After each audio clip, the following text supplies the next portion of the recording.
அனைவருக்கும் வணக்கம். போன வீடியோவில் நம்ம ரெட் கன் அறுவடை பற்றி பார்த்துருந்தோம். இன்றைக்கி அதுக்கு பக்கத்துலேயே இருந்த பால் தண்டு கீரை தான் அறுவடை செய்ய போகிறோம். இதை பற்றி ஏற்கனவே ஒரு வீடியோ போட்டிருப்போம். அதில் எல்லாமே எதாவது முத்துற ஸ்டேஜில் இருந்துச்சு. இப்போ எல்லாமே முற்றி கீழே கொட்டிகிட்ருக்கு. அதனால் இப்போ அறுவடை பண்ணிடலாம். இங்கே மழை வேறு தொடர்ந்து பெய்யறதுனால ரொம்ப ப்ராப்ளமாக இருக்குது. கீழே கொட்டினா நிறையா முளைச்சிக்கிட்டே இருக்கும்.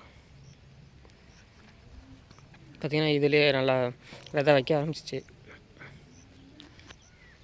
ஓரளவு காஞ்ச செடிங்கள்லாம் பார்த்திங்கன்னா விதை நல்லா கீழே கொட்டிகிட்ருக்கு. இதுக்கு மேலே விட்டோம்னா நிறைய எல்லாமே கீழே கொட்டிடும். அப்புறம் இங்கே ஃபுல்லாக முளைக்க ஆரம்பிச்சிடும். இப்போயே ஆல்ரெடி நிறையா கொட்டினது முளைக்க அடுத்த சீசனுக்கு. அதனால் இப்போயே நம்ம எல்லாத்தையும் அறுவடை பண்ணிடலாம்.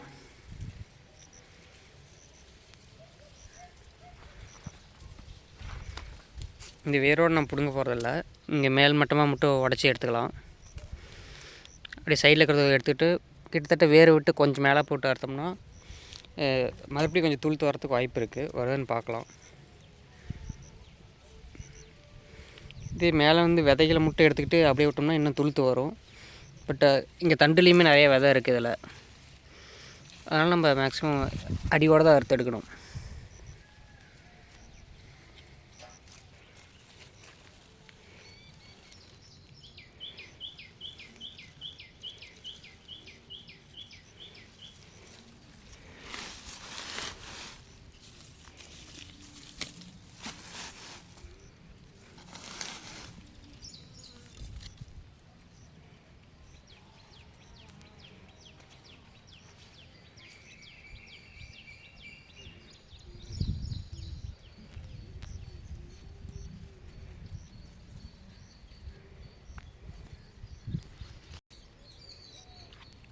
முழுசாக நம்பிருச்சு.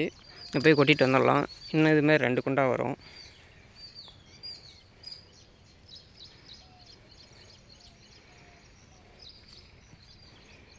இது இன்னமும் கொஞ்சம் காய விட்டு அதுக்கப்புறம் கூட எடுக்கலாம். ஒன்று மழை ரீசன் இருக்குது. மழை பெஞ்சால் நிறையா விதை கீழே கொட்டிடும். இன்னொன்று மயில் தண்டு கீரை அப்புறம் சுந்தரி கீரை ரெண்டுமே விதைக்கு தயாராகிட்டுருக்கு. அதையும் பக்கத்துலேயே வச்சுருந்தோம்னா கன்ஃபியூஸ் ஆகிரும். ஒரு சில டைம் கலந்துரும். அதனால் இதை ஃபஸ்ட் நம்ம முடிச்சுக்கலாம்.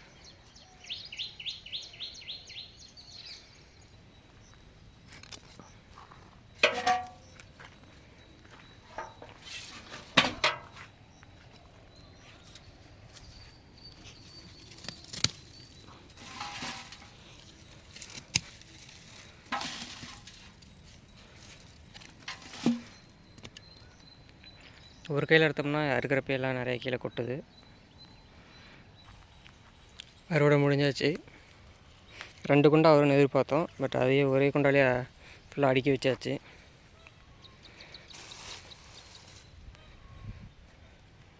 அடுத்து இங்கே செடியாக வர வந்துட்டுருக்கு.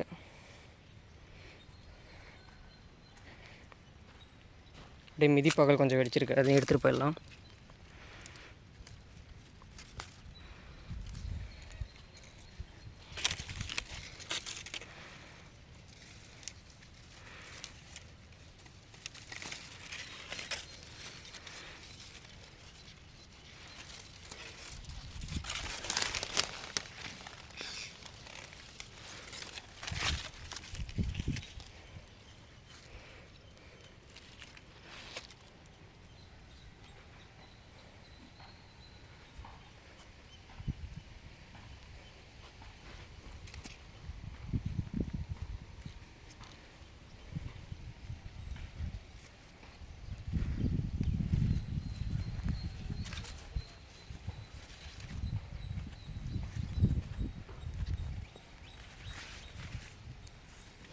பர்பிள் கொத்து கத்திரி நிறையவே விதைக்கி கொஞ்சம் எடுத்து வச்சுருக்கேன்.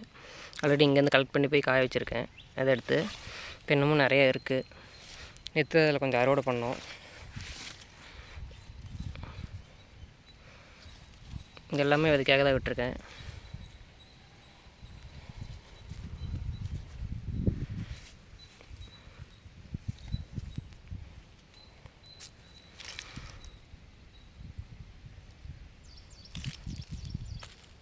இதே மாதிரி இன்னொரு வெரைட்டியும் இருக்குது.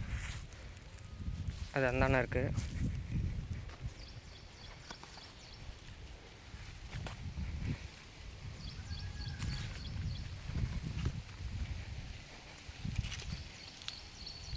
இது பர்பிள் இன்னும் கொஞ்சம் டார்க்காக வருது. இதுவுமே நிறைய காய் வச்சிட்டு தான் இருக்குது, கொத்து கொத்தாக வைக்குது.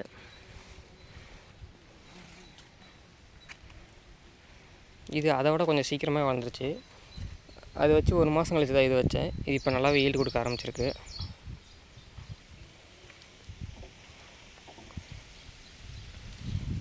பூச்சி கண்ட்ரோல் பண்ணுறதுக்கு இப்போ தான் கருவாட்டு பொடி செட் பண்ணியிருக்கேன். எப்படி ரிசல்ட் கொடுக்குதுன்னு இன்னும் கொஞ்சம் நாளில் தெரிஞ்சிடும். அப்புறமா பார்க்கலாம்.